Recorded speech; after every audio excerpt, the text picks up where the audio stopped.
तेरे कवन कवन गुण कह कह गावां। तू साहिब गुणी निधान। तुमरी महिमा वरन न साकूं।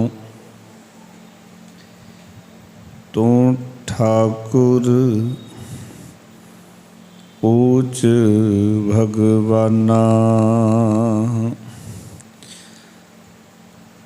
मांगो राम ते सब थोक। मानुख को जात जत श्रम पाइय। प्रभु कै सिमरन मोख। तू प्रभु दाता दान मत पूरा। हम थारे भिखारी जियो। मैं क्या मांगू किस थिर न रहाई। हर दीजै नाम प्यारी जियो। सतनाम श्री वाहिगुरु साहिब जी। धन्ना गोपाल तेरा आरता। जो जन तुमरी भगत करनते। तिनके काज सवारता। रहाऊ दाल सीधा मांगो कियो। हमरा खुशी करे नित जियो। पनिया छादन नीका। अनाज मंगो सत सीका। गौ भैंस मंगो लावेरी। एक ताजन तुरी चंगेरी। कर की गीहन चंगी। जन तन्ना लेवै मंगी। कर की गीहन चंगी। जन तन्ना लेवै मंगी। वाहिगुरु जी का खालसा वाहिगुरु जी की फतेह। परम सन्मानयोग शबद गुर पीरा। गहर गंभीरा। बिन शब्दै जग बोरान। शबद गुर पीर चबर छत तखत दे मालक सतगुरु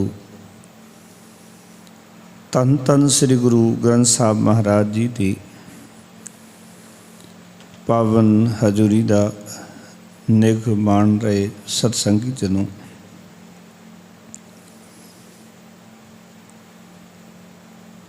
सतगुरां दी अपार किरपा सदका ਅੰਮ੍ਰਿਤ ਬਾਣੀ ਦੀ ਲੜੀਵਾਰ ਵਿਚਾਰ ਅਸੀਂ ਸਰਵਣ ਕਰਦੇ ਆ ਰਹੇ ਹਾਂ।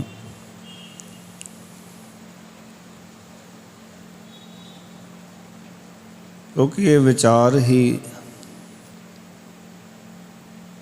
ਸਾਡੇ ਜੀਵਨ ਦੀਆਂ ਜੋ ਉੱਠ ਰਹੀਆਂ ਵਿਚਾਰਾਂ, ਉੱਠ ਰਹੇ ਖਿਆਲ, ਉਹਨਾਂ ਨੂੰ ਸਮਾਪਤ ਕਰਕੇ ਇੱਕ ਚੰਗੀ ਵਿਚਾਰ ਸਾਡੇ ਜੀਵਨ ਦੇ ਅੰਦਰ ਉਪਜ ਸਕਦੀ ਹੈ। ਇਹਨੂੰ ਮਾਰ ਕਹਿੰਦੇ ਵਿਚਾਰ ਮਾਰੈ ਤਰੈ ਤਾਰੈ ਉਲਟ ਜੋਨ ਨਾ ਆਵੇ। ਆਓ ਅੱਜ ਦੀ ਪਾਵਨ ਵਿਚਾਰ ਭਗਤਾਂ ਦੀ ਲੜੀਵਾਰ ਬਾਣੀ ਵਿੱਚੋਂ ਧਨਾਸਰੀ ਰਾਗ ਦੇ ਵਿੱਚ ਭਗਤ ਧੰਨਾ ਜੀ ਦਾ ਉਚਾਰਨ ਕੀਤਾ ਹੋਇਆ ਸ਼ਬਦ ਗੋਪਾਲ ਤੇਰਾ ਆਰਤਾ ਜੋ ਜਨ ਤੁਮਰੀ ਭਗਤ ਕਰਨ ਤੇ ਤਿਨਕੇ ਕਾਜ ਸਵਾਰਤਾ ਰਹਾਓ। ਇਹ ਪਾਵਨ ਸ਼ਬਦ ਦੇ ਵਿਚਾਰ ਕਰਾਂਗੇ। ਸਤਿਗੁਰਾਂ ਨੂੰ ਝੁਕਾਓ ਸੀਸ, ਪ੍ਰੇਮ ਸਹਿਤ ਗੁਰ ਮੰਤਰ ਦੀ ਸਾਂਝ ਕਰੋ। ਆਖੋ ਜੀ ਸਤਨਾਮ ਸ੍ਰੀ ਵਾਹਿਗੁਰੂ। ਫਿਰ ਕਰੋ ਕਿਰਪਾ ਸਤਨਾਮ ਸ੍ਰੀ ਵਾਹਿਗੁਰੂ।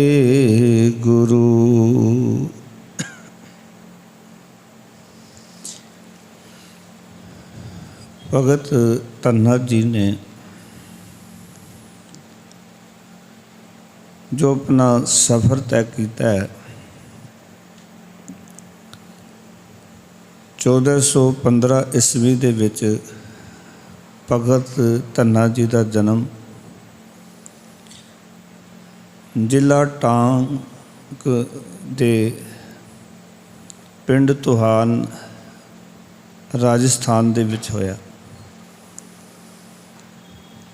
ਪਿਤਾ ਦਾ ਨਾਮ ਮਾਹੀ, ਜਿਨ੍ਹਾਂ ਦੇ ਘਰ ਵਿੱਚ ਆਪ ਜੀ ਦਾ ਜਨਮ ਹੋਇਆ। ਆਪ ਜੀ ਦਾ ਪਿਤਾ ਪੁਰਖੀ ਕਿੱਤਾ ਜ਼ਿਮੀਂਦਾਰੀ ਸੀ, ਖੇਤੀਬਾੜੀ ਕਰਦੇ ਸਨ ਅਤੇ ਨਾਲ ਉਸ ਵੇਲੇ ਦੇ ਜਿਤਨੇ ਵੀ ਕਿਸਾਨ ਸਨ ਗਊਆਂ ਅਤੇ ਮੱਝਾਂ ਮੱਝਾਂ ਨੂੰ ਚਾਰ ਕੇ ਆਪਣਾ ਗੁਜ਼ਾਰਾ ਕਰਦੇ ਸਨ। ਬਚਪਨ ਦੇ ਅੰਦਰ ਜਦ ਬਹੁਤ ਛੋਟੇ ਸਨ, ਮਾਤਾ ਪਿਤਾ ਨੇ ਨਗਰ ਦਾ ਬ੍ਰਾਹਮਣ ਸੱਦਿਆ, ਜਿਹੜਾ ਕਿ ਘਰ ਦੇ ਵਿੱਚ ਪੂਜਾ ਕਰਨ ਵਾਸਤੇ ਆਇਆ ਅਤੇ ਨਾਲ ਹੀ ਉਹ ਇੱਕ ਠਾਕੁਰ ਲੈ ਕੇ ਪੱਥਰ ਲੈ ਕੇ ਆਇਆ, ਜਿਸ ਨੂੰ ਉਸਨੇ ਉਹਨਾਂ ਦੇ ਘਰ ਦੇ ਵਿੱਚ ਬਿਰਾਜਮਾਨ ਕੀਤਾ ਅਤੇ ਉਸ ਦੀ ਪੂਜਾ ਕੀਤੀ। ਅਤੇ ਇੱਕ ਗੱਲ ਪੁੱਛੀ, ਬਹੁਤ ਛੋਟੇ ਸਨ, ਕਿ ਪੰਡਤ ਜੀ ਇਹ ਕੀ ਹੈ? ਕਹਿੰਦੇ ਇਹ ਠਾਕੁਰ ਹੈ। ਇਹ ਕੀ ਦਿੰਦਾ? ਕਹਿੰਦੇ ਇਸ ਦੀ ਪੂਜਾ ਕਰੋ, ਇਸ ਕੋਲੋਂ ਸਭ ਕੁਝ ਪ੍ਰਾਪਤ ਹੋ ਜਾਂਦਾ ਹੈ। ਸਮਾਂ ਲੰਘਦਾ ਗਿਆ, ਜਵਾਨ ਹੋ ਗਏ ਭਗਤ ਧੰਨਾ ਜੀ ਅਤੇ ਪੰਡਤ ਜੀ ਨੂੰ ਰੋਜ਼ ਜਦੋਂ ਆਪਣੇ ਖੇਤਾਂ ਨੂੰ ਜਾਣਾ, ਕੰਮ 'ਤੇ ਜਾਣਾ, ਪਸ਼ੂ ਚਾਰਨ ਵਾਸਤੇ ਜਾਣਾ, ਅਤੇ ਰੋਜ਼ ਵੇਖਣਾ ਕਿ ਉਹ ਇੱਕ ਪੱਥਰ ਦੇ ਅੱਗੇ ਸਿਜਦਾ ਕਰਦਾ ਹੈ, ਪਦਾਰਥਾਂ ਦੇ ਭੋਗ ਲਾਉਂਦਾ ਹੈ। ਅਤੇ ਇਸ ਤਰੀਕੇ ਦੇ ਨਾਲ ਇੱਕ ਦਿਨ ਮਨ ਵਿੱਚ ਐਵੇਂ ਮੰਗ ਕਰ ਲਈ, ਔਰ ਉਹ ਮੰਗ ਅੰਦਰ ਇਤਨੀ ਜ਼ਿਆਦਾ ਪ੍ਰਚੰਡ ਹੋ ਗਈ ਕਿ ਇੱਕ ਦਿਨ ਆ ਕੇ ਬ੍ਰਾਹਮਣ ਨੂੰ ਇੱਕ ਪੱਥਰ ਮੰਗ ਲਿਆ, ਠਾਕੁਰ ਮੰਗ ਲਿਆ ਵੀ ਤੂੰ ਠਾਕੁਰ ਦੀ ਪੂਜਾ ਕਰਦਾ ਅਤੇ ਮੈਂ ਵੀ ਠਾਕੁਰ ਦੀ ਪੂਜਾ ਕਰਾਂਗਾ। ਲਿਖਿਆ ਮਿਲਦਾ ਹੈ, ਕਹਿੰਦੇ ਪੰਡਤ ਨੇ ਆਪਣਾ ਖੇੜਾ ਛੁਡਾਉਣ ਵਾਸਤੇ ਇੱਕ ਐਵੇਂ ਹੀ ਆਮ ਜਿਹਾ ਪੱਥਰ ਪਿਆ ਸੀ ਅਤੇ ਇਸ ਨੂੰ ਇੱਕ ਕੱਪੜੇ ਵਿੱਚ ਲਮੇਟ ਕੇ ਔਰ ਉਸ ਨੂੰ ਦੇ ਦਿੱਤਾ ਵੀ ਜਾ ਇਸ ਦੀ ਜਾ ਕੇ ਇਸ਼ਨਾਨ ਕਰਾਂਗਾ, ਇਸ਼ਨਾਨ ਕਰਕੇ ਇਸ ਦੀ ਪੂਜਾ ਕਰ, ਇਸ ਨੂੰ ਭੋਗ ਲਾ। ਇਸ ਢੰਗ ਦੇ ਨਾਲ ਭਗਤ ਧੰਨਾ ਜੀ ਇਸ ਪਾਸੇ ਤੁਰਦੇ ਹਨ।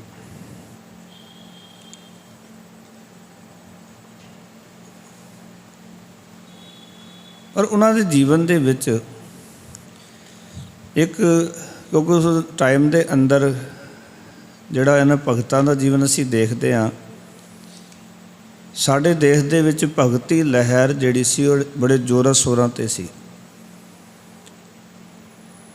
ਔਰ ਬਹੁਤ ਸਾਰੇ ਜਿਹੜੇ ਭਗਤ ਨੇ ਉਹ ਭਗਤੀ ਕਰਕੇ ਆਪਣਾ ਨਾਮਨਾ ਜਿਹੜਾ ਉਹ ਕਾਇਮ ਕਰ ਚੁੱਕੇ ਸਨ, ਜਿਨ੍ਹਾਂ ਦੀ ਜੈ ਜੈਕਾਰ ਦੂਰ ਤੱਕ ਸੀ। ਖਾਸ ਕਰਕੇ ਭਗਤ ਰਾਮਾਨੰਦ ਜੀ ਦੇ ਬਹੁਤ ਸਾਰੇ ਚੇਲੇ ਜਿਹੜੇ ਸਨ ਉਹ ਪੂਰੇ ਦੇਸ਼ ਦੇ ਵਿੱਚ ਰਮਤੇ ਫਿਰਦੇ ਸਨ। ਰਮਤੇ ਦਾ ਅਰਥ ਹੁੰਦਾ ਘੁੰਮਦੇ ਫਿਰਦੇ ਸਨ, ਔਰ ਥਾਂ ਥਾਂ 'ਤੇ ਐਸੇ ਲੋਕਾਂ ਨੂੰ, ਜਿਹੜੇ ਲੋਕ ਕਰਮਕਾਂਡੀ ਜੀਵਨ ਜੀ ਰਹੇ ਸਨ, ਉਹਨਾਂ ਨੂੰ ਪ੍ਰੇਰਨਾ ਕਰਿਆ ਕਰਦੇ ਸਨ।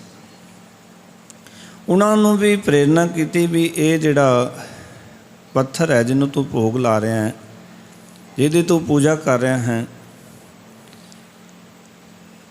ਇਸ ਦੇ ਨਾਲ ਤੈਨੂੰ ਸ਼ਾਂਤੀ ਪ੍ਰਾਪਤ ਨਹੀਂ ਹੋਣੀ, ਜੀਵਨ ਜਿਹੜਾ ਉਹ ਘੜਿਆ ਨਹੀਂ ਜਾਣਾ, ਪਰਮਾਤਮਾ ਦੀ ਪ੍ਰਾਪਤੀ ਨਹੀਂ ਹੋਣੀ। ਤੂੰ ਇੱਕ ਕੰਮ ਕਰ ਕਿ ਪਰਮਾਤਮਾ ਦੀ ਪ੍ਰਾਪਤੀ ਕਰ, ਉਸ ਵਾਸਤੇ ਯਤਨਸ਼ੀਲ ਹੋ। ਤੇ ਹੁਣ ਜਦੋਂ ਪੁੱਛਿਆ ਵੀ ਰੱਬ ਦੀ ਪ੍ਰਾਪਤੀ ਵਾਸਤੇ ਕੀ ਕਰਨਾ ਪਏਗਾ, ਤਾਂ ਉਸ ਵੇਲੇ ਕਹਿੰਦੇ ਨੇ ਉਹਨਾਂ ਰਮਤੇ ਜਿਹੜੇ ਸਾਧੂ ਸੰਤ ਸਨ ਉਹਨਾਂ ਨੇ ਕਿਹਾ ਕਿ ਭਗਤ ਰਾਮਾਨੰਦ ਜੀ ਨੂੰ ਗੁਰੂ ਧਾਰਨ ਕਰ ਲਓ, ਉਹ ਤੁਹਾਨੂੰ ਗੁਰ ਦਿਖਿਆ ਦੇਣਗੇ, ਤੁਹਾਨੂੰ ਗਿਆਨ ਬਖਸ਼ਣਗੇ। ਮਨ ਦੇ ਵਿੱਚ ਇੱਕ ਲਗਨਤਾ ਪੈਦਾ ਹੋ ਗਈ ਸੀ ਕਿ ਮੈਂ ਰੂਹਾਨੀ ਮਾਰਗ 'ਤੇ ਤੁਰਨਾ, ਉਸ ਪਾਸੇ ਜਾਣਾ। ਕਈ ਵਾਰੀ ਕੀ ਹੁੰਦਾ ਕਿ ਮਨੁੱਖ ਦੇ ਅੰਦਰ ਇੱਕ ਲਟਕ ਜਿਹੀ ਪੈਦਾ ਹੋ ਜਾਂਦੀ ਹੈ, ਜਿਹਨੂੰ ਆਪਾਂ ਜਿਗਿਆਸਾ ਕਹਿ ਸਕਦੇ ਹਾਂ। ਅੰਦਰ ਉਹ ਜਿਗਿਆਸਾ ਪੈਦਾ ਹੋਈ ਅਤੇ ਜਿਗਿਆਸੂ ਬਣ ਕੇ ਆਪ ਬਨਾਰਸ ਦੇ ਵਿੱਚ ਭਗਤ ਰਾਮਾਨੰਦ ਜੀ ਕੋਲ ਜਾਂਦੇ ਹਨ। ਉੱਥੇ ਜਾ ਕੇ ਆਪ ਜੀ ਨੂੰ ਗਿਆਨ ਹੁੰਦਾ ਹੈ ਕਿ ਉਹਨਾਂ ਦੀ ਸੰਗਤ ਦੇ ਵਿੱਚ ਭਗਤ ਕਬੀਰ ਸਾਹਿਬ ਜੀ, ਭਗਤ ਰਵਿਦਾਸ ਜੀ, ਭਗਤ ਨਾਮਦੇਵ ਜੀ ਦੀ ਉਹਨਾਂ ਨੇ ਗੱਲ ਸੁਣੀ ਸੀ, ਭਗਤ ਸੈਨ ਜੀ ਦੀ। ਜਦੋਂ ਇਹਨਾਂ ਦੀ ਗੱਲ ਸੁਣਦੇ ਹਨ ਕਿ ਲੋਕ ਅੱਜ ਇਹਨਾਂ ਕੋਲ ਜਾ ਕੇ ਜੀਵਨ ਜਾਚ ਸਕਦੇ ਹਨ, ਤਾਂ ਇਹਨਾਂ ਦੇ ਮਨ ਵਿੱਚ ਵੀ ਇੱਕ ਖਿਆਲ ਉਪਜਦਾ ਹੈ ਕਿ ਆਪਾਂ ਵੀ ਭਗਤੀ ਕਰਕੇ ਉਸ ਰੱਬ ਨੂੰ ਰਿਝਾਈਏ ਅਤੇ ਸੁਚੱਜਾ ਜੀਵਨ ਜਿਹੜਾ ਹੈ ਉਹ ਘੜੀਏ।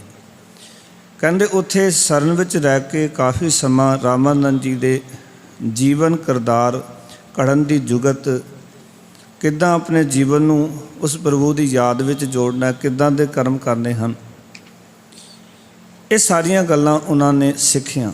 ਔਰ ਤੁਸੀਂ ਦੇਖੋਗੇ ਨਾ, ਜਦੋਂ ਬਾਣੀ ਦਾ ਇਹਨਾਂ ਭਗਤਾਂ ਦੀ ਆਪਸ ਦੀ ਤਾਲਮੇਲ ਵੇਖੋਗੇ ਅਤੇ ਇਹਨਾਂ ਦੀ ਭਗਤੀ ਦਾ ਬਾਣੀ ਦੇ ਵਿੱਚ ਇਕਸਾਰਤਾ ਹੈ, ਕਿਉਂਕਿ ਇਹ ਸਾਰੇ ਹੀ ਪੰਜ ਜਿਹੜੇ ਚੇਲੇ ਜਿਨ੍ਹਾਂ ਦੀ ਬਾਣੀ ਗੁਰੂ ਗ੍ਰੰਥ ਸਾਹਿਬ ਦੇ ਵਿੱਚ ਦਰਜ ਹੈ, ਉਹ ਭਗਤ ਰਾਮਾਨੰਦ ਜੀ ਕੋਲੋਂ ਗੁਰੂ ਦਿਖਿਆ ਲਈ ਹੈ। ਭਗਤ ਕਬੀਰ ਸਾਹਿਬ ਜੀ, ਭਗਤ ਰਵਿਦਾਸ ਜੀ, ਭਗਤ ਸੈਨ ਜੀ, ਭਗਤ ਪੀਪਾ ਜੀ, ਭਗਤ ਧੰਨਾ ਜੀ, ਇਹ ਪੰਜੇ ਚੇਲੇ ਜਿਹੜੇ ਨੇ ਉਹ ਭਗਤ ਰਾਮਾਨੰਦ ਜੀ ਕੋਲੋਂ ਗੁਰੂ ਦਿਖਿਆ ਲੈ ਕੇ ਆਉਂਦੇ ਨੇ, ਸਿੱਖਿਆ ਲੈ ਕੇ ਆਉਂਦੇ ਨੇ। ਔਰ ਤੁਸੀਂ ਬਾਣੀ ਦੀ ਇਕਸਾਰਤਾ ਕਿਤੇ ਦੇਖੋਗੇ ਨਾ, ਭਗਤ ਧੰਨਾ ਜੀ ਜਦੋਂ ਕਹਿੰਦੇ ਨੇ ਭਰਮਤ ਫਿਰਤ ਬਹੁ ਜਨਮ ਬਿਲਾਨੇ, ਤਨ ਮਨ ਧਨ ਨਹੀਂ ਧੀਰੇ। ਔਰ ਜਦੋਂ ਤੁਸੀਂ ਭਗਤ ਰਵਿਦਾਸ ਜੀ ਦੀ ਬਾਣੀ ਦੇਖੋਗੇ ਤੇ ਬਹੁਤ ਜਨਮ ਵਿਛਰੇ ਥੇ ਮਾਧੋ ਇਹ ਜਨਮ ਤੁਮਾਰੇ ਲੇਖੇ। ਬੋਲ ਇੱਕ ਇੱਕ ਮੈਚ ਕਰਦਾ ਹੈ, ਵਿਚਾਰਧਾਰਾ ਆਪਸ ਦੇ ਵਿੱਚ ਮੈਚ ਕਰਦੀ ਇਹਨਾਂ ਦੀ, ਕਿਉਂਕਿ ਇਹਨਾਂ ਨੇ ਜੀਵਨ ਜਾਚ ਇਕੱਠੇ ਸਿੱਖੀ। ਔਰ ਜਿਹੜੀ ਅੰਦਰ ਜਿਗਿਆਸਾ ਬਹੁਤ ਹੀ ਪੈਦਾ ਹੋਈ ਵੀ ਮੈਂ ਕਿਉਂ ਨਹੀਂ ਭਗਤੀ ਕਰਕੇ ਮਹਾਨ ਹੋ ਸਕਦਾ। ਜਿਵੇਂ ਕੋਈ ਬੱਚਾ ਚੰਗੇ ਸਕੂਲ 'ਚ ਪੜ੍ਹਦਾ ਹੈ ਨਾ, ਅਤੇ ਉੱਥੇ ਕੋਈ ਬੱਚਾ ਜਿਹੜਾ ਟੋਪਰ ਹੁੰਦਾ ਸਕੂਲ ਦਾ, ਅਤੇ ਉਹਦੀ ਫੋਟੋ ਲਾ ਦਿੰਦੇ। ਉਹ ਬੱਚਾ ਰੋਜ਼ ਜਦੋਂ ਫੋਟੋ ਵੇਖਦਾ ਹੈ ਅਤੇ ਸੁਣਦਾ ਵੀ ਇਹ ਸਾਡੇ ਸਕੂਲ ਦਾ ਪਿਛਲੇ ਸਾਲ ਦਾ ਟੋਪਰ, ਉਸ ਤੋਂ ਪਿਛਲੇ ਸਾਲ ਦਾ ਇਹ ਟੋਪਰ ਰਿਹਾ, ਅਤੇ ਉਹਦੇ ਨਾਲ ਇੱਕ ਉਮੰਗ ਪੈਦਾ ਹੁੰਦੀ ਵੀ ਮੈਂ ਕਿਉਂ ਨਹੀਂ ਇਸ ਸਕੂਲ ਦਾ ਟੋਪਰ ਬਣ ਸਕਦਾ, ਮੈਂ ਵੀ ਟੋਪ ਕਰ ਸਕਦਾ ਸਕੂਲ ਨੂੰ।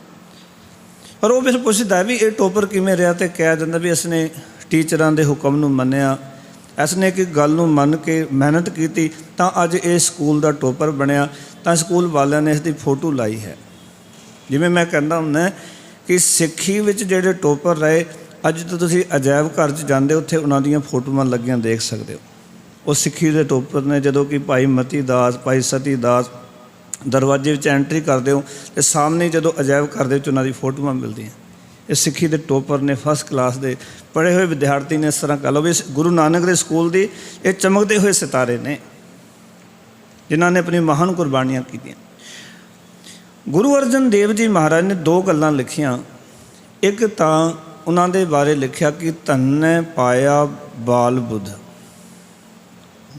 ਗੁਰੂ ਅਰਜਨ ਦੇਵ ਜੀ ਦੀ ਬਾਣੀ, ਕਿ ਭਗਤ ਧੰਨਾ ਜੀ ਨੇ ਉਸ ਅਕਾਲ ਪੁਰਖ ਵਾਹਿਗੁਰੂ ਜੀ ਦੀ ਜਿਹੜੀ ਪ੍ਰਾਪਤੀ ਕੀਤੀ ਨਾ, ਉਹ ਬਾਲ ਬੁੱਧ ਵਿੱਚ ਪ੍ਰਾਪਤੀ ਕੀਤੀ। ਬਾਲ ਬੁੱਧ ਕੀ ਹੁੰਦਾ? ਜੋ ਬੱਚੇ ਦੀ ਮੱਤ ਹੁੰਦੀ ਹੈ।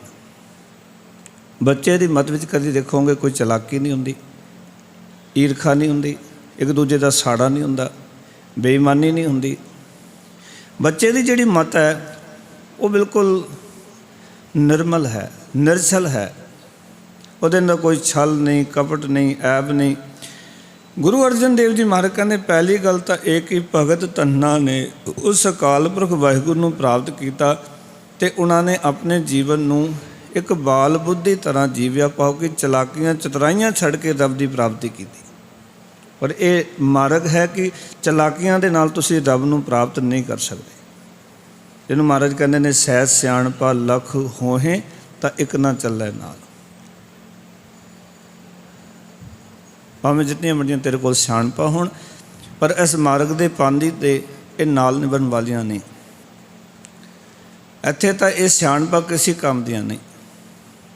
ਦੂਜੀ ਗੱਲ, ਗੁਰੂ ਅਰਜਨ ਦੇਵ ਜੀ ਮਹਾਰਾਜ ਨੇ ਭਗਤ ਧੰਨਾ ਜੀ ਬਾਰੇ ਜ਼ਿਕਰਾ ਕੀਤਾ ਕਿ ਗੋਬਿੰਦ ਗੋਬਿੰਦ ਗੋਬਿੰਦ ਸੰਗ ਨਾਮ ਦਿਓ ਮਨ ਲੀਨਾ, ਆਡ ਦਾਮ ਕੋ ਛੀਪਰੋ ਹੋਇਓ ਲਾਖੀਨਾ।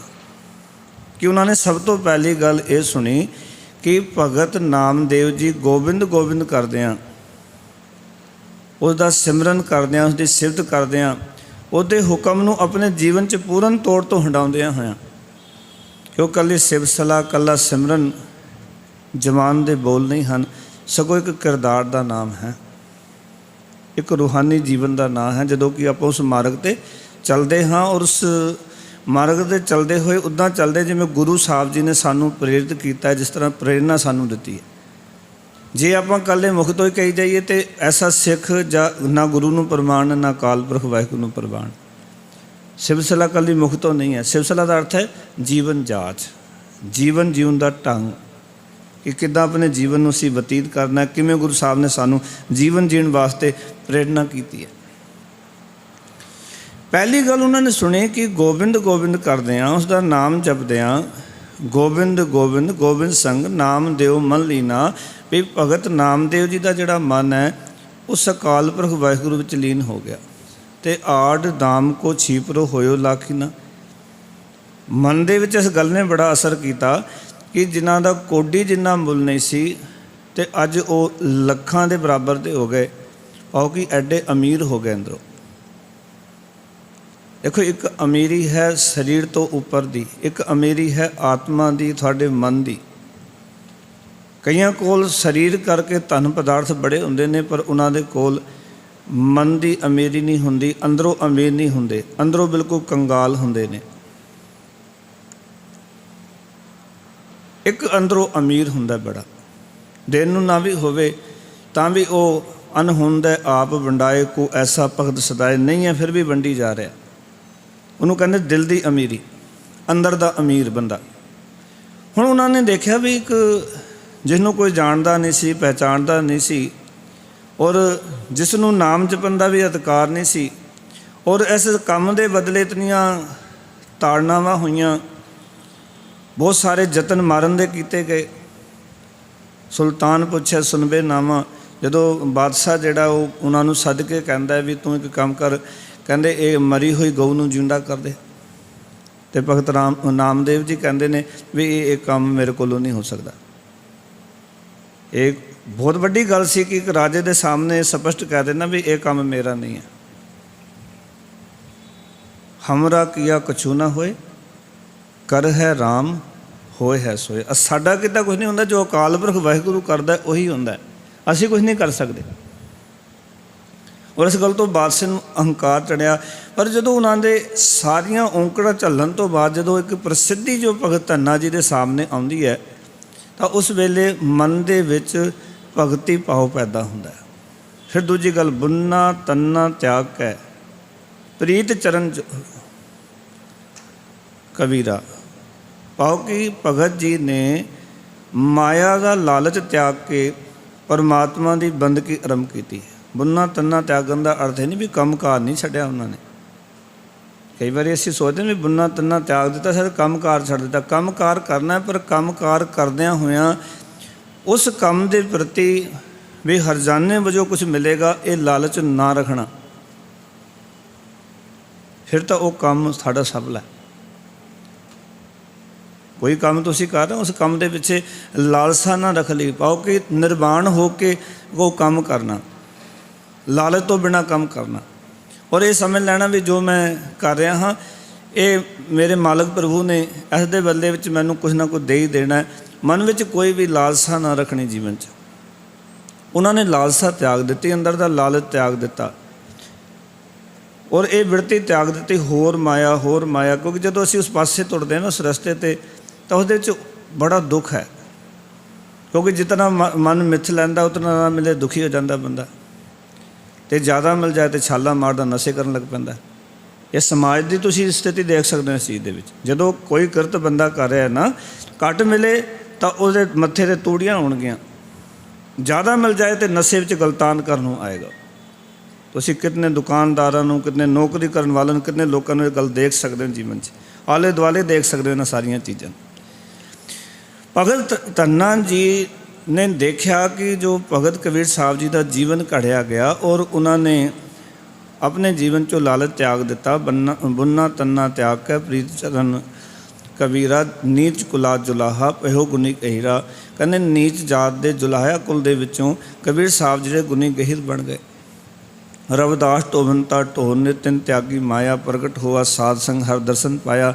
ये गल सुनी कि भगत रविदास जी कहते ने पशुओं का चंब लाते ने, मरे हुए पशु नगर विचों लैके जाते हैं तो फिर उन्हों की चमड़ी लाते हैं।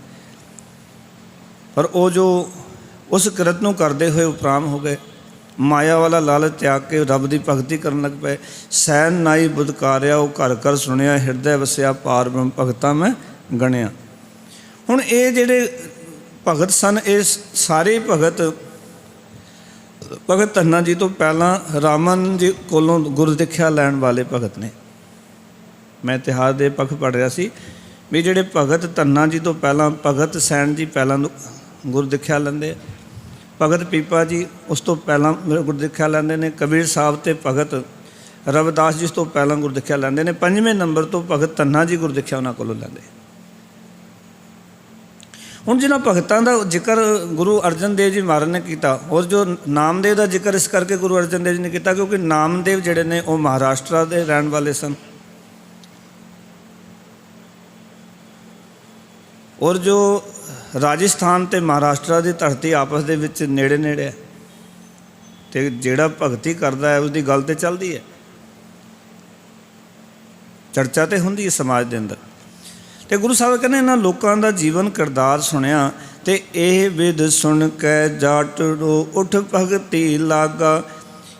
ये विद अर्थ हुंदा ढंग तरीका। ये गल्लां सुन के भी इतने महान हो गए सारे भगती करके, जिन्हों नीवीं जात विचों कहा जाता सी, नीवीं कुल विचों कहा जाता सी, पर भगती करके महान हो गए। तो अंदर आप भगती करने वास्ते इस मार्ग ते तुरना शुरू कर दिता। यही विध सुन के जाटरो उठ भगती लागा। उठना कल्ला सवेरे का जागना नहीं हुंदा, उठदा अर्थ हुंदा अंदरों सुचेत हो जाना। इस मार्ग दे चलन दे पांधी होने वास्ते अपने अंदर एक उमंग पैदा करनी भी मैं हुण इस रस्ते ते तुरना,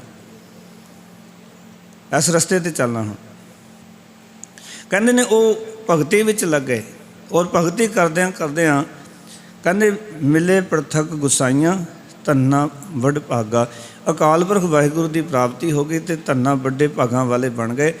तो इस तरह उन्होंने रब की प्राप्ति हुई। पर उन्होंने बारे जीवन के बारे ये बड़ा कुछ लिखा गया कि उन्होंने देखो जी ठाकुर की पूजा की, पत्थर नूं पूजा, पत्थर नूं भोग लवाए, रब प्रगट होया, कई दिन बैठे रहे। पर उन्होंने तो अपनी बाणी में ही निर्णय दे दिता कि जेडे लोग कहानियां बना के घड़ के कहते भी भगत धन्ना जी नूं पत्थर विचों प्राप्त होया है, तो वो अपनी बाणी च कहते मैनू रब की प्राप्ति हुई है, मैनू पुछो। क्योंकि इसके पिछे साखियां क्यों कढ़ियां गई। मैं कल भी तुहानूं बेनती की सी कि ये राजस्थान का इलाका, ये राजपूत राजे छोटी छोटी रियासतों में राज करते सन। उन्हां राजियां नूं खुश करन वास्ते इस तरह दीयां गल्लां बड़ा चढ़ा के लिखियां जांदियां सन, उन्हां राज दरबारां में सुनाइयां जांदियां सन। और फिर एक गल कि जिस पंडित ने एक पत्थर दिता, उस पंडित नूं वो पत्थर वापस कर देना। उसने पूछा भी वापस क्यों कर रहे हैं, तो ये कहना भी मैनू हुण रब की प्राप्ति का जिहड़ा है वो तरीका समझ आ गया। क्योंकि पत्थर की पूजा रब की पूजा नहीं है, मैं अकाल पुरख वाहिगुरू की पूजा करना, मैं परमेश्वर की पूजा करना। फिर उस नूं ये गल कह देनी मैं इतिहास का एक पक्ष ये भी पढ़िया सी कि भगत धन्ना जी ने उस ब्राह्मण नूं आख्या भी तू मैं बचपन विच तेरे कोलों सुनिया सी कि ये ठाकुर है, इसकी पूजा करो, जो मंगोगे वो देंदा है। तैनूं पूरी जिंदगी हो गई, तू इस ठाकुर की पूजा करता आ रहा है, जो मंगोगे वो देंदा है, फिर तू घर घर क्यों मंगदा फिरना है? लोकां कोलों क्यों मंगदा? इस ठाकुर कोलों मंग। कहना जिस ठाकुर कोलों मैं मंगदा है वो तो सब कुछ देंदा है। जिसकी पूजा विच भगत रामानंद जी ने मैनू लाया वो तो सारा कुछ देंदा है। और उसने ये गल कह के मैं गल अगे चला, भगत धन्ना जी ने स्पष्ट किया अपनी बाणी विच, कहंदे ने धन धन पाया धरनी तर, मिल जन संत समान्या। भगत धन्ना जी ने अपनी बाणी च क्लीयर कर दिता कि मैनू किसी पत्थर पूज के रब नहीं मिलिया, पत्थर नूं भोग ला के रब की प्राप्ति नहीं हुई। मैं तो धरती का जिहड़ा आसरा है, धन्ने भगत ने मिलजन संत समान्या, गुरमुखां की संगत विचों मैनू रब की प्राप्ति हुई है। मैं रब विच उन्हां दी संगत करके समाया। बड़े स्पष्ट ने लफज भगत धन्ना जी की उच्चारण की हुई बाणी है। और उस पंडित नाल ये विचारां करनियां भी तू भी एक काम कर भी जिहड़ा रब माता दे उदर विच साडी प्रतिपालना करदा है वो इत्थे भी करदा है, उस रब नूं सिमरिया कर। उसनूं समझाया सी, कहंदे जिहड़ा साडा रब है, जिस रब की मैं हुण पूजा करदा, जिस रब दे सिव सलाह मैं करदा, जिस रब दे नाल मैं जुड़िया, वो रब तां इदां दा है कि वो तो माता दे उदर विच प्रतिपालना करता है। जननी केरे उदक उदर में पिंड किया 10 द्वारा, दे आहार अगन में रख है ऐसा खसम हमारा, कुंभी जल माहे तन तिस बहार, कहते पंख खीर ते नाहे, पूरन परमानंद मनोहर समझ देख मन माहे। कहते मन विच समझ लै। फिर कहते पाखन कीट गुप्त होए रहता, ताचो मारक नाही। कभी तू ध्यान दिता है भी जिहड़ा पत्थर है उसदे विच कीड़ा अंदर हुंदा है, पर उसदे विच हवा जाण नूं भी कोई रस्ता नहीं, भोजन जाण नूं भी कोई रस्ता नहीं। पाखन कीट गुप्त होए रहता, ताचो मारक नहीं। उत्थे रस्ता नहीं, पर कीड़े की प्रतिपालना किवें कर रहा है? ये भगत धन्ना जी की बाणी मैं थोड़े नाल साझी कर रहा। इस करके भगत धन्ना जी कहते कह धन्ना पूरन ताहू मैं मतरे जी डराई। अपने जिन्नू कदे डरा ना, वो तो सारियां विच पूर्ण है। फिर भगत धन्ना जी ने अज का जो शब्द उच्चारण किया, हुण इस शब्द बाबत भी थोड़ी विचार थोड़े नाल साझी करा कि जो इस शब्द की गल आउंदी है तो मैं बहुत सारे लोगों को जो सुनिया तो उन्होंने कहा भी जिहड़े बाकी भगत सन उन्होंने आरती की, भगत धन्ना जड़ सन इस करके उन्होंने आरता किया। पर आरती तो आरती का संबंध समझण वाला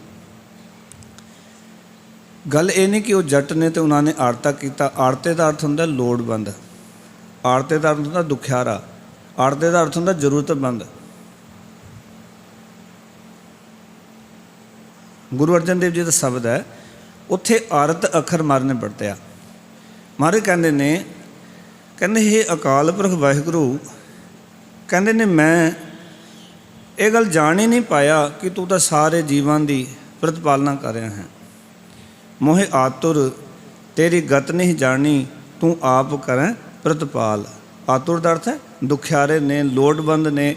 मैं तो तेरी गत नूं जानिया, तू तो आप सारे जीवन की प्रतिपालना कर रहे हैं। उस अखर तो बनया हुआ अर्थ आरता है। आरते का अर्थ है लोड़वंद, जरूरतमंद। आरता का अर्थ नहीं भी वो जट सन तां उन्होंने आरता किया। और आरता करना जिहड़ा गुरमत दे विच दीवे जगा के जिस तरह कुछ करना रब नूं खुश करन दा साधन नहीं है।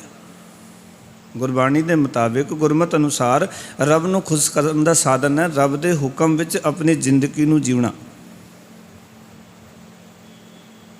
जे नहीं जीउंदे ते रब नूं असीं खुश नहीं कर सकते।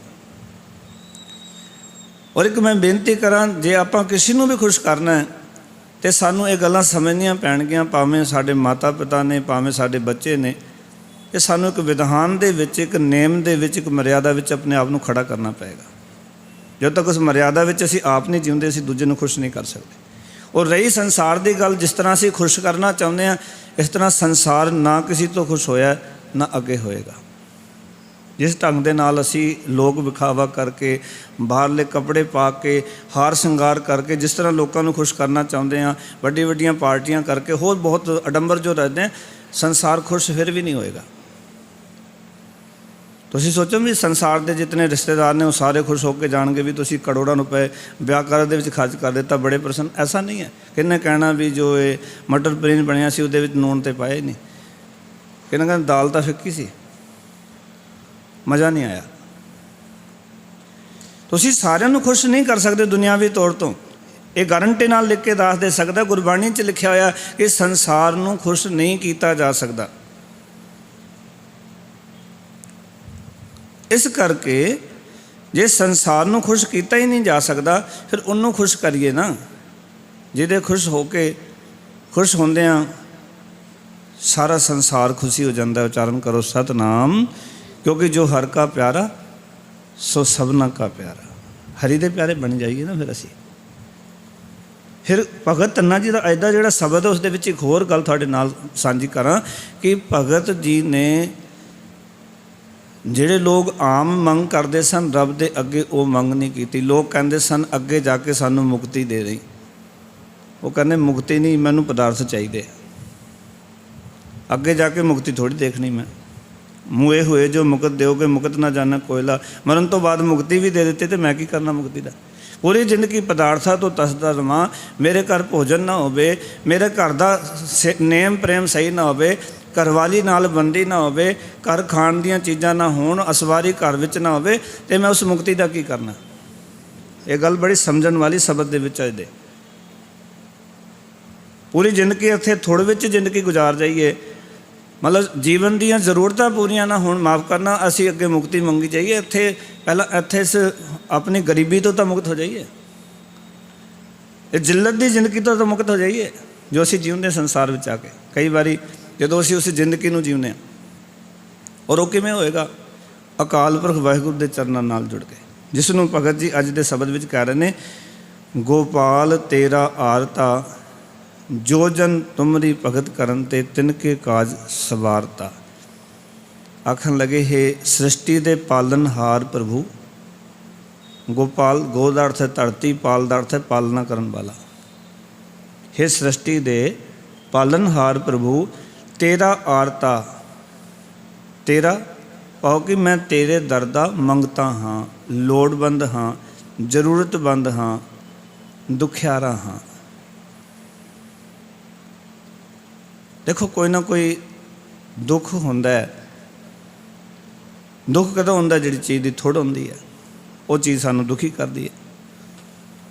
ਕਿਸੇ ਘਰ ਦੇ ਵਿੱਚ 5-10 ਸਾਲ ਲੰਘ ਜਾਣ, ਕੋਈ ਸੰਤਾਨ ਨਾ ਹੋਵੇ, ਤੇ ਉਹ ਕਹਿੰਦਾ ਵੀ ਮੇਰੇ ਘਰ ਸੰਤਾਨ ਨਹੀਂ। ਉਹ ਸੰਤਾਨ ਨਾ ਹੋਣ ਤੋਂ ਦੁਖੀ ਹੈ। ਕਿਹਦੇ ਘਰ ਸੰਤਾਨ ਹੋਵੇ, ਉਹਦੀ ਸੰਤਾਨ ਉਹਦੇ ਆਖੇ ਨਾ ਲੱਗੇ, ਉਹ ਤਾਂ ਦੁਖੀ ਹੈ। ਜਿਸ ਚੀਜ਼ ਦੀ ਥੁੜ ਹੋਵੇ ਉਸ ਤੋਂ ਦੁਖੀ ਹੁੰਦੇ। ਭਾਵੇਂ ਉਹ ਪੈਸੇ ਦੀ ਕਮੀ ਹੋਵੇ, ਭਾਵੇਂ ਪਰਿਵਾਰ ਦੇ ਵਿੱਚ ਕਿਸੇ ਹੋਰ ਗੱਲ ਕਰਕੇ ਬੰਦਾ ਦੁਖੀ ਹੁੰਦਾ ਹੈ, ਤਾਂ ਉਹ ਮੰਗ ਕਰਦਾ ਹੈ। ਜਿਸ ਚੀਜ਼ ਦੀ ਥੁੜ ਹੁੰਦੀ ਹੈ ਉਸ ਦੀ ਫਿਰ ਮੰਗ ਹੈ। ਔਰ ਗੁਰਬਾਣੀ ਕਹਿੰਦੀ ਹੈ ਜਦੋਂ ਤੂੰ ਮੰਗ ਕਰੇ ਨਾ, ਤੇ ਤੂੰ ਬੰਦਿਆਂ ਦੇ ਅੱਗੇ ਨਾ ਮੰਗੀ। ਗੁਰੂ ਗ੍ਰੰਥ ਸਾਹਿਬ ਮਹਾਰਾਜ ਨੂੰ ਜਦੋਂ ਪੜ੍ਹਦੇ ਹਾਂ, ਮਹਾਰਾਜ ਕਹਿੰਦੇ ਨੇ ਜਦੋਂ ਵੀ ਮੰਗ ਕਰੇ ਤੂੰ ਰੱਬ ਜੀ ਦੇ ਅੱਗੇ ਕਰੀ। ਮੰਗੋ ਰਾਮ ਤੇ ਸਭ ਥੋਕ, ਰਮੇ ਹੋਏ ਪਰਮੇਸ਼ਰ ਕੋਲੋਂ ਮੰਗੀ। ਮਾਨੁਖ ਕੋ ਜਾਚਤ ਸ਼ਰਮ ਪਾਈਐ, ਪ੍ਰਭ ਕੈ ਸਿਮਰਨ ਮੋਖ। ਮਨੁੱਖ ਕੋਲੋਂ ਮੰਗੇਗਾ, ਜਾਚਨਾ ਕਰੇਗਾ, ਦੁਖੀ ਹੋਏਗਾ। ਪਰ ਪਰਮਾਤਮਾ ਦਾ ਸਿਮਰਨ ਕਰੇਗਾ ਤੇ ਇਹ ਸਭ ਤੈਨੂੰ ਉੱਥੋਂ ਹਾਸਲ ਹੋ ਜਾਣਾ। ਫਿਰ ਜਦੋਂ ਅਰਦਾਸ ਕਰਨ ਦਾ ਵਿਧਾਨ ਗੁਰੂ ਸਾਹਿਬ ਨੇ ਦੱਸਿਆ, ਤੇ ਕੀਤਾ ਲੋੜੀਏ ਕੰਮ ਸੋ ਹਰਿ ਪੈ ਆਖੀਐ। ਕੋਈ ਵੀ ਤੈਨੂੰ ਜ਼ਰੂਰਤ ਹੈ ਉਹ ਹਰੀ ਦੇ ਅੱਗੇ ਦੱਸਣੀ ਹੈ, ਤੂੰ ਜਨੇ ਖਣੇ ਅੱਗੇ ਨਹੀਂ ਦੱਸਣੀ। ਉਸਨੇ ਮਖੌਲ ਉਡਾਉਣਾ ਤੇਰਾ। ਸੰਸਾਰ ਦਾ ਮੂੰਹ ਨਹੀਂ ਫੜਿਆ ਜਾ ਸਕਦਾ ਨਾ। ਮੈਂ ਕਈ ਵਾਰੀ ਬੇਨਤੀ ਕਰਦਾ, ਜਿਨ੍ਹਾਂ ਨੂੰ ਕੋਈ ਪਰੇਸ਼ਾਨੀ ਹੈ ਇੱਥੇ ਗੁਰੂ ਸਾਹਿਬ ਜੀ ਦੀ ਹਜ਼ੂਰੀ 'ਚ ਆਓ, ਇਕੱਲੇ ਆਓ, ਆ ਕੇ ਆਪਣੀ ਬੇਨਤੀ ਮਹਾਰਾਜ ਦੇ ਚਰਨਾਂ 'ਚ ਕਰੋ। ਸੱਚੇ ਪਾਤਸ਼ਾਹ ਇਹ ਪ੍ਰੋਬਲਮ ਹੈ, ਮੈਂ ਕਿਸੇ ਹੋਰ ਥਾਂ 'ਤੇ ਜਾਣਾ ਨਹੀਂ, ਕਿਉਂਕਿ ਸਗਲ ਦੁਆਰ ਕੋ ਛਾੜ ਕੇ ਗੇਹੋ ਤੁਹਾਰੋ ਦੁਆਰ, ਬਾਹਾਂ ਗਹੇ ਕੀ ਲਾਜ ਅਸ ਗੋਬਿੰਦ दास द्वार, मैं सारे द्वारे छड़ के तेरे कोल आया, तू मेरे ते कृपा कर। जिहड़ी भी दात इत्थों मंगोगे इस दर ते तुसीं कदी खाली नहीं मुड़ोगे।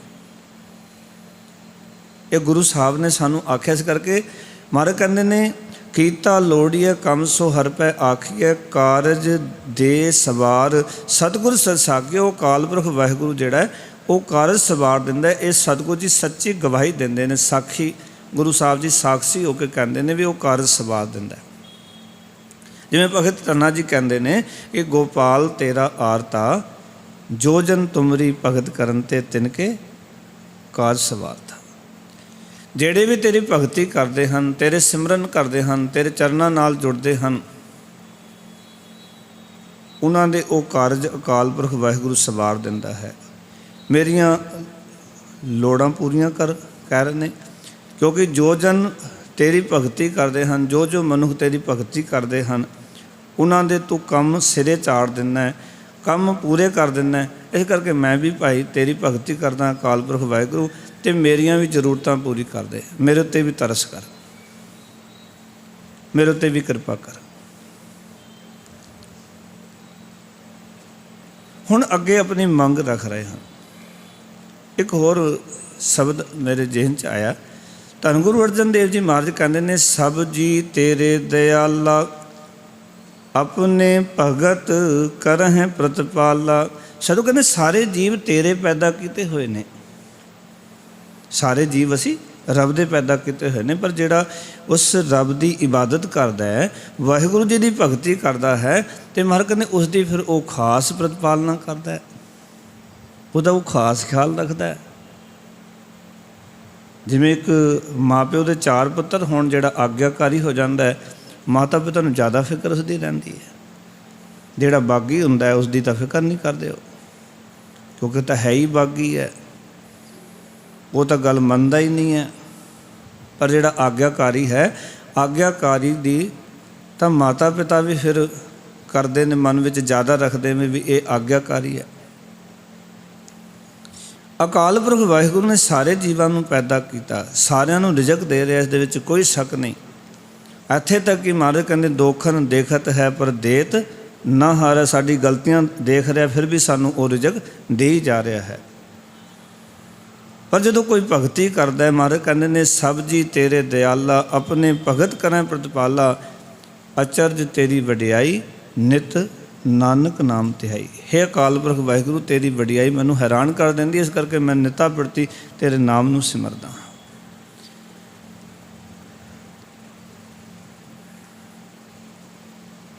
भगती करिए तो सही। गुरु साहब ने कह दिता, भगत धन्ना जी ने भी ये गल कह दी कि जो जो मनुख अकाल पुरख वाहिगुरू की भगती करते हैं, उन्होंने कारज वो अकाल पुरख वाहिगुरू सिरे चाड़ दिंदा है। भगती करन वाले दे जीवन किरदार दे विच एक ऐसी तब्दीली आ जाती है, जिहड़ी तब्दीली उन्होंने चढ़दी कला च रखती है। वो कम करके तो वेखिए कि गुरसिख मीत चलो गुर चाली, जो गुर कहे सोई भल मानो, हर हर कथा निराली। हरि परमात्मा की जिहड़ी सिफत है वो कथा निराली का अर्थ है कि जीवन दे विच एक वखरी तब्दीली कर दिंदी है। जीवन दे विच उसदे अंदर हर एक मंग जिहड़ी है वो फिर अकाल पुरख वाहिगुरू कोलों मंगदा है। जीवन च ऐसी तब्दीली हो जाती है परमात्मा की सिफत सलाह नाल जुड़ के, उसदे हुक्म विच आके, कि उस जीवन दे विच जो भी कुछ उन्होंने प्रतीत होंदा है वो सब रब का प्रतीत होंदा। इस करके वो रब कोलों ही मंगदा है। फिर संसार दे अगे वो अपने हथ नहीं अड्डदा। उसनों समझ आ जाती कि मानुख की टेक बिरथी सब जान, देवन को एक है भगवान, जिस कह दिया रह अगाए, बहु ना तृष्णा लागे आए। उसदे दिते ही रजांगे असी माफ़ करना। एक मैं कई साल पहला कविता कहते देज मंग लैना करके तंग लैना, कि बुरी ये बुराई समाज दी है। असी देज मंगते हैं, ब्याह करते हैं, लड़के का तो कुड़ी वाला तो देज मंग लेंगे हैं, तंग करके लैने भी ये भी चाहिए, भी ये कार भी चाहिए, ये भी चाहिए। पर किसी को तंग करके लैना ये बुरी बड़ी वड्डी समाज की बुराई है। और फिर असी की करते हाँ कि ਜਦੋਂ ਦਹੇਜ ਮੰਗਦੇ ਹਾਂ ਤੇ ਕਿਸੇ ਦੇ ਦਿੱਤਿਆਂ ਕਦੋਂ ਕੋਈ ਰੱਜਦਾ ਹੈ, ਕਦੋਂ ਕੋਈ ਦਹੇਜ ਮਿਲਿਆ ਕਿਸੇ ਨੂੰ, ਕਦੀ ਅੱਜ ਤੱਕ ਕੋਈ ਰੱਜਿਆ ਨਹੀਂ ਹੋਣਾ। ਦਹੇਜ ਲੈ ਕੇ ਕੋਈ ਨਹੀਂ ਰੱਜੇਗਾ, ਨਾ ਅੱਜ ਤੱਕ ਕੋਈ ਰੱਜਿਆ ਨਾ ਕੋਈ ਰੱਜ ਸਕਦਾ ਹੈ। ਕਹਿੰਦੇ ਦਾਤਿਆਂ ਦੇ ਦਿੱਤੇ ਹੀ ਕੋਈ ਰੱਜਦਾ ਹੈ। ਜਦੋਂ ਦਾਤਾ ਪਰਮਾਤਮਾ ਦੇਵੇ ਨਾ, ਉਸ ਤੋਂ ਹੀ ਰਜੇਵਾਂ ਆਉਂਦਾ। ਬੰਦਾ ਕੋਈ ਤੁਹਾਨੂੰ ਦੇਵੇ, ਤੁਸੀਂ ਉਸਦੇ ਦਿੱਤੇ 'ਚੋਂ ਰੱਜ ਨਹੀਂ ਸਕਦੇ। ਰਜੇਵਾਂ ਅਕਾਲ ਪੁਰਖ ਵਾਹਿਗੁਰੂ ਦੀ ਮਿਲੀ ਹੋਈ ਦਾਤ ਵਿੱਚੋਂ ਹੀ ਪ੍ਰਾਪਤ ਹੋਣਾ। ਇਹ ਗੁਰੂ ਗ੍ਰੰਥ ਸਾਹਿਬ ਜੀ ਮਹਾਰਾਜ ਕਹਿ ਰਹੇ ਨੇ, ਜਿਸ ਕਾ ਦੀਏ ਰਹਿ ਗਾਏ ਬਹੁ ਨਾ ਤ੍ਰਿਸ਼ਨਾ ਲਾਗੇ ਆਏ। ਫਿਰ ਤ੍ਰਿਸ਼ਨਾ ਨਹੀਂ ਲੱਗਦੀ।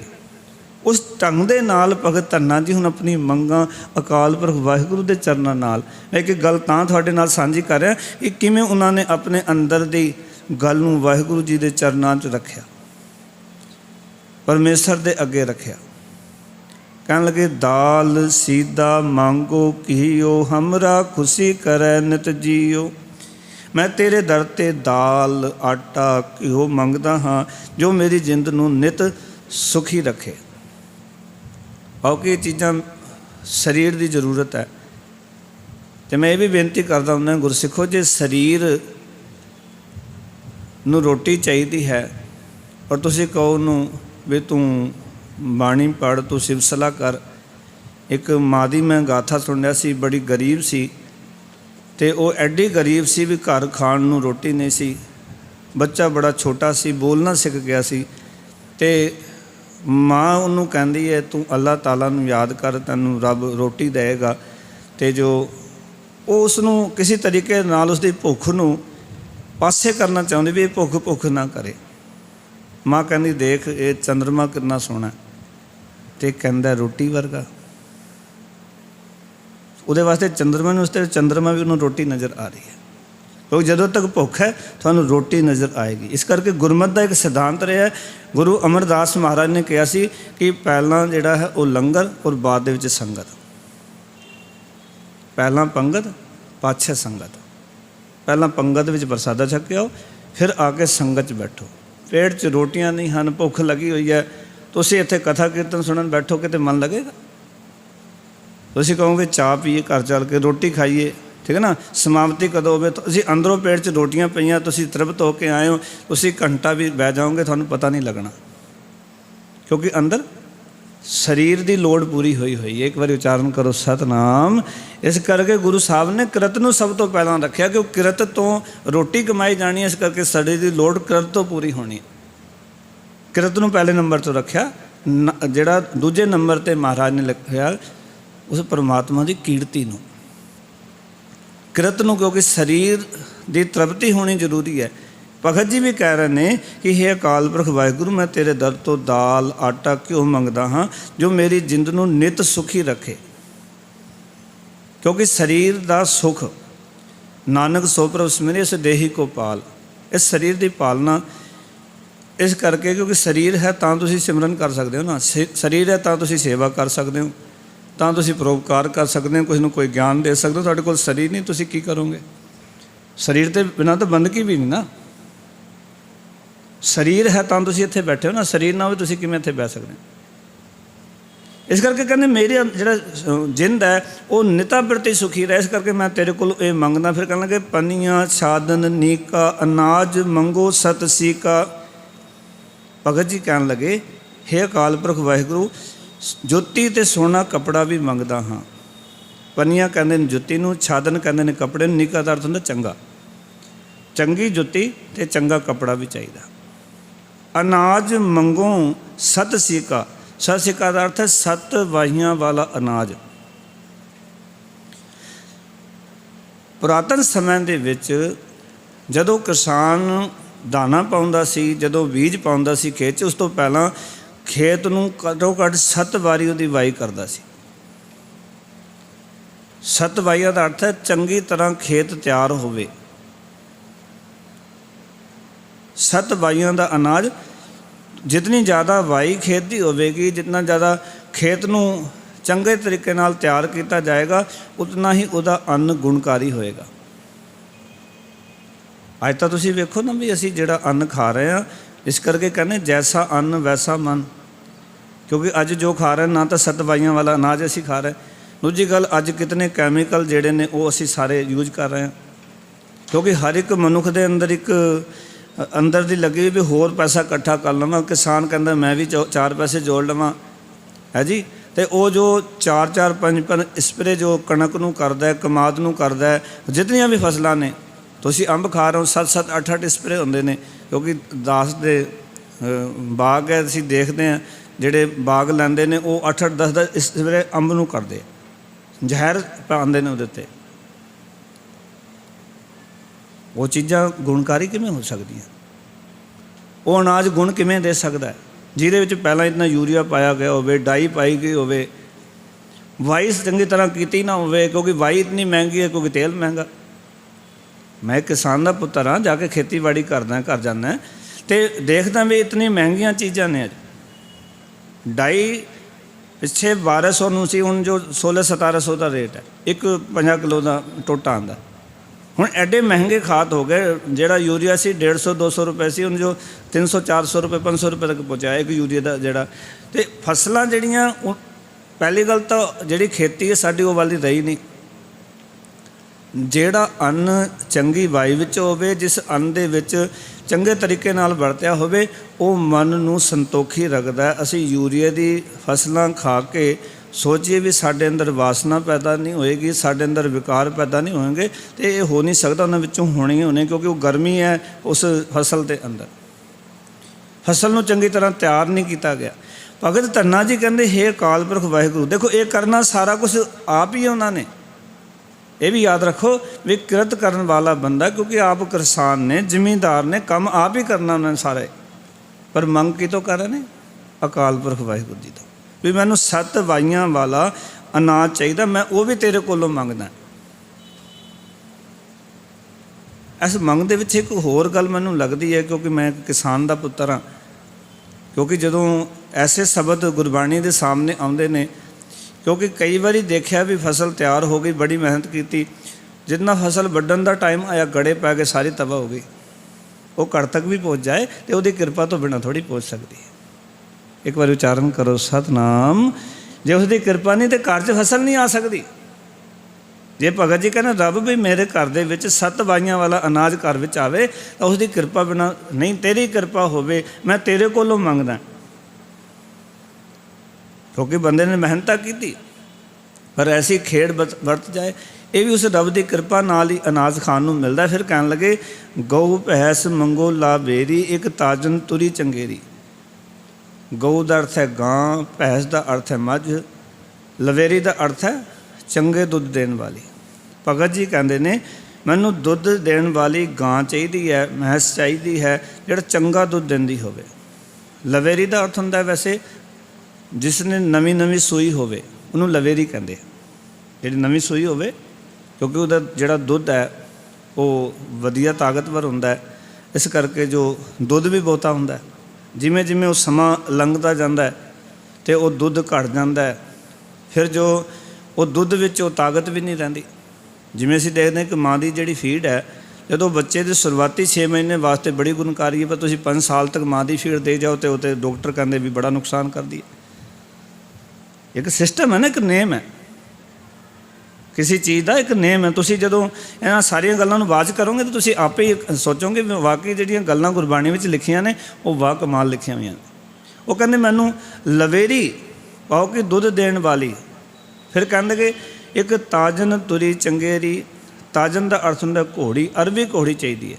ਤਾਜਨ ਦਾ ਅਰਥ ਹੈ ਅਰਬੀ, ਤੁਰੀ ਦਾ ਅਰਥ ਹੈ ਘੋੜੀ, ਚੰਗੇਰੀ ਦਾ ਅਰਥ ਹੈ ਚੰਗੀ। ਮੈਨੂੰ ਇੱਕ ਚੰਗੀ ਅਰਬੀ ਘੋੜੀ ਚਾਹੀਦੀ ਹੈ। ਇੱਕ ਥਾਂ 'ਤੇ ਦੂਜੀ ਥਾਂ 'ਤੇ ਜਾਣਾ ਤਾਂ ਉਸ ਵਾਸਤੇ ਸਵਾਰੀ ਤਾਂ ਚਾਹੀਦੀ ਹੈ ਨਾ। ਆਖਣ ਲੱਗੇ ਉਹ ਵੀ ਚਾਹੀਦੀ। ਫਿਰ ਕਹਿਣ ਲੱਗੇ ਘਰ ਕੀ ਗੀਹਨ ਚੰਗੀ ਤੰਨਾ ਲੈਵੈ ਮੰਗੀ। ਆਖਣ ਲੱਗੇ ਹੇ ਮੇਰੇ ਅਕਾਲ ਪੁਰਖ ਵਾਹਿਗੁਰੂ, ਹੇ ਮੇਰੇ ਗੋਪਾਲ, ਮੈਂ ਤੇਰਾ ਦਾਸ ਧੰਨਾ ਤੇ ਤੂੰ ਮੰਗ ਕੇ ਘਰ ਦੀ ਚੰਗੀ ਇਸਤਰੀ ਵੀ ਲੈਂਦਾ ਹਾਂ। ਪਾਓ ਕਿ ਮੈਂ ਤੇਰੇ ਕੋਲੋਂ ਵੀ ਮੰਗ ਕਰਦਾ, ਮੈਨੂੰ ਇੱਕ ਚੰਗੀ ਇਸਤਰੀ ਦੇਈ। ਹੁਣ ਐਸੀਆਂ ਮੰਗਾਂ, ਉਹ ਮੁਕਤੀ ਨਹੀਂ ਮੰਗ ਰਿਹਾ ਵੀ ਅੱਗੇ ਮਰਨ ਤੋਂ ਬਾਅਦ ਮੁਕਤੀ ਮਿਲੇਗੀ। ਉਹ ਕਹਿੰਦੇ ਜਿਹੜੀਆਂ ਚੀਜ਼ਾਂ ਘਰ ਦੇ ਵਿੱਚ ਹੋਣ, ਇਹ ਸਾਰੀਆਂ ਚੀਜ਼ਾਂ ਇਸ ਕਰਕੇ ਮੰਗੀਆਂ ਜਾ ਰਹੀਆਂ ਨੇ ਕਿਉਂਕਿ ਇਹ ਸਾਰੀ ਤ੍ਰਿਪਤੀ ਅੰਦਰ ਜੀਵਨ 'ਚ ਹੋਏਗੀ ਤਾਂ ਹੀ ਭਗਤੀ ਹੋਏਗੀ। ਬੰਦਾ ਭਗਤੀ ਕਰਨ ਬੈਠੇ ਘਰ ਵਾਲੀ ਭਾਂਡੇ ਖੜਕਾਏ ਜਾਵੇ, ਭਗਤੀ ਨਹੀਂ ਹੋ ਸਕਦੀ। ਉਹ ਵੀ ਚੰਗੀ ਚਾਹੀਦੀ, ਜਿਹਨੂੰ ਪਤਾ ਹੋਵੇ ਵੀ ਹੁਣ ਘਰ ਦਾ ਮਾਹੌਲ ਇੱਦਾਂ ਦਾ ਰੱਖਣਾ ਆਪਾਂ। एक चंगी इस्त्री नूं पता हुंदा भी आपां घर 'च अपने बच्चों नूं की सिक्ख्या देनी है, क्योंकि सारा डिपेंड करता माँ के उत्ते भी बच्चों नूं किस वेले पाठ सिखाना है, किस वेले बच्चों नूं गुरुद्वारे भेजना है, मेरे की फर्ज ने। माफ करना इहदियां मावां जिहड़ियां चंगियां नहीं, वो जदों बच्चों नूं स्कूल की वारी आउंदी भी मेरे कोल रोज़ जूड़ा बार नहीं हुंदा, वो केस कतल करा देनी आप। बच्चे का तो कोई कसूर नहीं उसदे, फिर बच्चे की हैबिट बन जाती है, बाद दे विच रख नहीं पाता। चंगेरी घरवाली, चंगेरी घरवाली पाओ कि भगती विच एक दूजे का साथ देवे। मैं सवेरे एक गल करके इत्थे समाप्ति करा। भाई मंझ जिहदा नाम भाई तीरथा सी, जदों गुरु अर्जन देव जी महाराज कोल तरन ताਰਨ की धरती ते रात रुकिया, क्योंकि ये किते सगी सरवर के प्रोग्राम ते आ रहा सी, हनेरा हो गया तो अगे जाना मुनासब ना समझिया। तरन ताਰਨ साहब रुक गया भी इत्थे लंगर भी मिलता है तो राती इत्थे रुकांगे, राती उत्थे रुक गया। राती संगतां जिहड़ियां सन, सिख जिहड़े सन, उन्हां कोल ये राती जदों रुकिया, गुरु साहब जी की तारीफ के बोल सुने, वो जीवन किरदार बारे गल सुनिया भी साडा किद्दां दा जीवन होना चाहिए, किद्दां दा उठना बैठना होना चाहिए, किद्दां असीं जीवन करना है। हुण जदों ये राती गल्लां सुणदा गुरु साहब जी की शबद बाणी सिखां कोलों, सवेर दिन चढ़दा दीवान सजदा, ये भी दीवान चला जाता महाराज जी दे। सवेर जदों संगत नूं महाराज उपदेश करन, जदों सवेरे उपदेश सुणदा है तो ये जदों सिखां वल वेखदा है तो उन्हां दे चेहरे गदगद ने, बड़े प्रसन्न ने, बड़े खुशी नाल गुरु साहब की विचार सुन रहे हैं, गुरु के सिद्धांत नूं सुन रहे हैं, क्योंकि वो कमाण वाले सिख ने। ਇਹਦੇ मन विच आउंदा इतने साल हो गए सखी सरवर का प्रचार करदिआं होइआं ते मेरे जीवन विच वो खुशी नहीं, वो खेड़ा नहीं जिहड़ा सिखां कोल है। हुण जदों समाप्ति हुई, सिख चले गए तो महाराज नूं मिलिआ, सच्चे पातशाह भी जिहड़ी खुशी तुहाडे सिखां कोल है ये मैनूं भी प्राप्त हो जाएगी। महाराज कहंदे हाँ, तो महाराज कहने दात दे दो मैनू भी। कहन लगे सतगुर सिक्खी दे उत्ते सिक्खी नहीं टिकदी, वस्तु अंदर वस्त समावे दूजी होवे पास। कहंदे तू पहला ही सखी सरवर का सिख बनया होया, सेवक बनया होया, जे सिक्खी लैनी है तो उस सिक्खी नूं पासे करना पैना, तां ये सिक्खी अंदर टिकेगी। महाराज आप जी का हुक्म, मैं सब कुछ छड़ देंगा, सब कुछ पासे कर देंगा, पर तुसी मैनू सिक्खी की दात दे दिओ। महाराज कहने जा कोई नहीं, तेनों सिक्खी की दात दे देवांगे। ये घर चला जाता है, ये सारियां गल्लां बातां होंदियां, घर जाके सब तो पहला अपनी घरवाली कोल पहुँचता है तो घरवाली नूं गल कहंदा है कि भगवान ने मेरा साथ देंगी। कहंदे किहड़ी गल दे विच? कहंदे मैं जदों उधरों वापस आ रहा सी, रात तरन ताਰਨ रुके हैं, उत्थे गुरु अर्जन देव जी महाराज कोलों मैं गुरु नानक की सिक्खी मंगी है। उन्होंने कहा सिक्खी तो मिल जाएगी, पर सिक्खी दे उत्ते सिक्खी कोई नहीं टिकती भी। अपने घर च कवर सखी सरवर की, एक कवर पुट के आपां बाहर सुट्टनी है, तू मेरा साथ देंगी? घरवाली कहनी मैं तेरे साथ हैं, जिथे तू कहेंगी मैं उत्थे खड़ा। पूरी रात दोवां ने कवर नूं भन्निया और मिट्टी तक हुंज के बाहर सुट दी।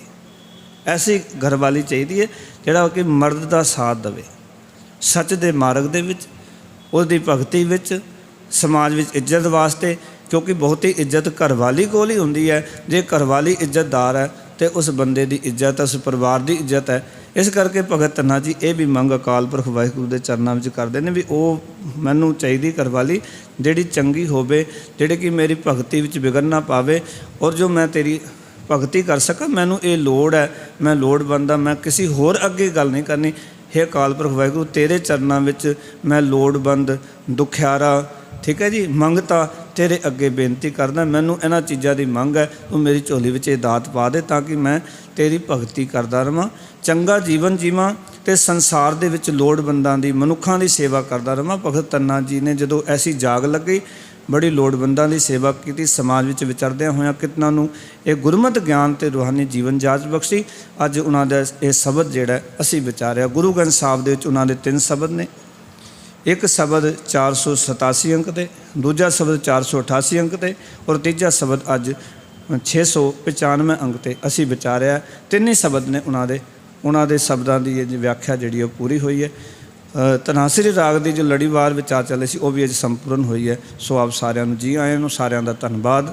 बड़े टिक के आप जी ने विचार सरवण किए, गुरु महाराज कृपा करन, सारिਆਂ ਦੇ सिर ते अपना मेहर हथ रखन, चढ़दियाँ कला बख्शिश करन। इतने को बचन प्रवान, सारिਆਂ ਦਾ ਧੰਨਵਾਦ। जी आयां ਨੂੰ फतेह दी सान करो। आखो जी वाहिगुरू जी का खालसा, वाहिगुरू जी की फतेह।